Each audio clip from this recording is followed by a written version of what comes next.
ფარული აუდიო ჩანაწერი, სადაც კანონიერი ქურდი, მეტსახელად ხონსკი, ხონელ და ლეჩხუმელ მძღოლებს შორის დავას განიხილავს, შინაგან საქმეთა სამინისტრომ გაასაჯაროვა.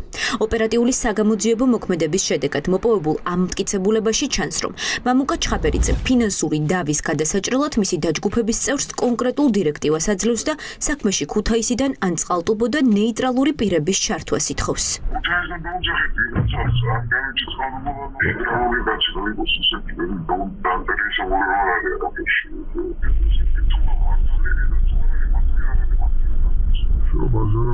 შენი ნათქვამი თუ არ გეითვალისწინა და შევსაშო თუ არ გევიტანო ვიომებო მეო დარეკენ ბიჭემა გეიგე და იგენი არიანო უფროსი ძმებიო საქმის ყურშიო ეთყობა დაგირეკავენ შენ ხონსკის და პანწიას შორის ეს სატელეფონო საუბარი ფარული ჩანაწერების მხოლოდ ერთი ნაწილია. მტკიცებულებებით, რომელიც გამოძიებას აქვს მოპოვებული, ირკვევა, რომ ქურდული წესებით ფინანსური დავების ათობით საქმეა გადაწყვეტილი. ყველას, ვინც საზღვარგარეთ მყოფი მამუკა ჩხაბერიძის განაჩენებს არ ეთანხმება და დიდი ფულის გადახდაზე უარს ამბობს, კანონიერი ქურდის დაჯგუფება მოკლით ემუქრება და ფიზიკურად უსწორდება. მაგე სიმონ სანამ ხუთი არ დაარქვოს, მაგე ის აქცენტ ათერდები, სიმონ ადეიგე?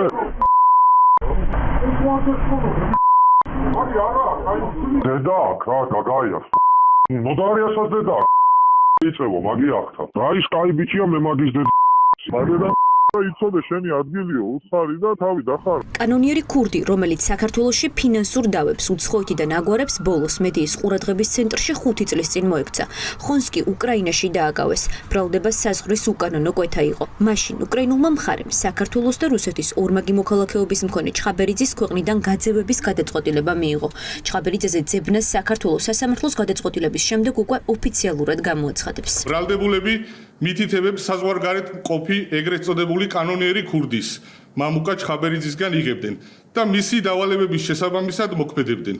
ისინი სისტემატურად უკავშირდებოდნენ ერთმანეთს და ორგანიზებას უწევდნენ ეგრეთ წოდებულ ქურდულ გარჩევას, სადაც გადაწყვეტილებებს ქურდული ტრადიციების შესაბამისად იღებდნენ.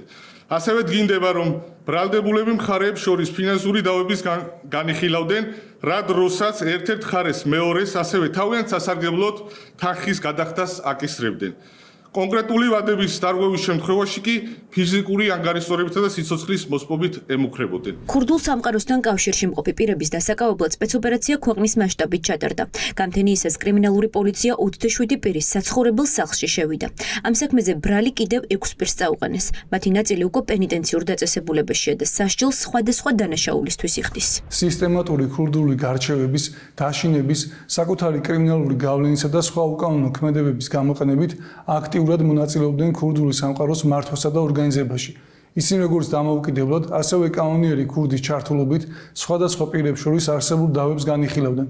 უკანონო ქურდული გარჩევების შედეგად მიღებული გადაწყვეტილებები მიმართული იყო ბრალდებულების ძალაუფლებისა და კრიმინალური გავლენების გამტკიცების, სარგებლის და უპირატესობის მიღებისაკენ. გამთენიისას წყალტუბოში საკუთარი საცხოვრებელი სახლიდან აიყვანეს გურამ ჟორჟოლიანი.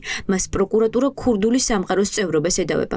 ჟორჟოლიანი სასამართლო პროცესის ჩანიშვნას ზაჰესის იზოლატორში ელოდება. მტკიცებულებების გაცნობამდე დუმილის უფლებას იყენებს ქუთაისში დაკავებული კიდევ 4 პირი: მურატ ხოშტარია, დემურ ტოფაძე, პაატა მეგრელიშვილი და ვლადიმერ იოსელიანი. ჩვენი დაცვის ხელშეყოფი წყალტუბოს რაიონში ღამის საათებში იქნა დაკავებული. ის უკვე გადმოიყვანეს თბილისში. მას წარედგინა ბრალი, რომელიც არის ქურდული სამყაროს წევრობა. ველოდებით უახლოეს პერიოდში რომ გადმოგვეცება მტკიცებულებები და მაშინ როგორ მტკიცებულები გადმოგვეცემოდა დეტალურად გავეცნობით ჩვენი მხარის მიერ პოზიციას ამის შემდგომ იქნება დაფიქსირებული. ასასწავლებს შეხვედრიო და საქმე არ მინახავს. მე როგორც ვიცი, სახლში დააკავეს ესენი ქუთაისი ხა პატარა ქალაქია და ერთი ცხოვრობს ქალაქის ცენტრის ტერიტორია, თეატრის მიმდებარე ტერიტორიაზე, ორი ცხოვრობს კაფეჩხის ცენტრში.